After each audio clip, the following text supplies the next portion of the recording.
தனுஷ்கோடி பகுதியில நீரிலும் நிலத்திலையும் போகக்கூடிய ஹோவர்கிராஃப்ட் கப்பல் மூலமா மத்திய பாதுகாப்புத்துறை இணை அமைச்சர் ஆய்வு பணியை மேற்கொண்டிருக்காரு.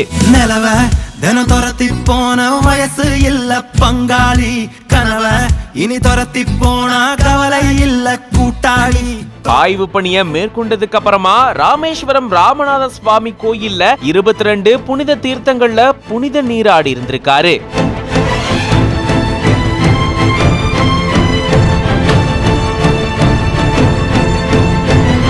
மறைந்த முன்னாள் குடியரசுத் தலைவர் டாக்டர் APJ அப்துல் கலாம் அவர்களுடைய நினைவகத்துக்கும் போயிட்டு அங்க மரியாதை செலுத்தி இருந்திருக்காரு. மத்திய பாதுகாப்புத்துறை இணை அமைச்சர் சஞ்சய் சேத் தனுஷ்கோடியில ஆய்வு பணி மேற்கொள்றதுக்காக ஒரு நாள் சுற்றுப்பயணமா தனி ஹெலிகாப்டர் மூலமா வந்திருந்திருக்காரு. மண்டபம் இந்திய கடலோர காவல் படை முகாமுக்கு அவர் வந்ததுக்கு அப்புறமா தனுஷ்கோடியில நடந்த சர்வதேச யோகா நிகழ்ச்சியிலும் கலந்துகிட்டாரு. அதை தொடர்ந்து நீரிலையும் நிலத்திலையும் போகக்கூடிய ஹோவர்கிராஃப்ட் கப்பல் மூலமா தனுஷ்கோடி அரிச்சல்முனை கடற்கரையில இருந்து இந்திய கடலோர காவல் படை அதிகாரிகளோட சேர்ந்து தனுஷ்கோடி முதலாம் மணல் திடை பகுதியில ஆய்வு பணியை மேற்கொண்டிருந்திருக்காரு. அதுக்கப்புறமா அதே கப்பல்ல இந்திய இலங்கை எல்லையில இருக்கக்கூடிய மூவர்ண கொடி அமைஞ்சிருக்கக்கூடிய பகுதிக்கு போயிட்டு மூவர்ண கொடியை ஏத்தி மரியாதை செலுத்தியிருந்திருக்காரு. அதுக்கப்புறமா ஹோவர்கிராஃப்ட் கப்பல் மூலமா தனுஷ்கோடிக்கு வந்ததுக்கு அப்புறமா சாலை மார்க்கமா ராமேஸ்வரம் ராமநாத சுவாமி கோயிலுக்கு போயிட்டு 22 புனித தீர்த்தங்கள்ல புனித நீராடி ராமநாத சுவாமி மற்றும் பர்வத வர்தினி அம்மாள சாமி தரிசனம் மேற்கொண்டிருந்திருக்காரு. அதை தொடர்ந்து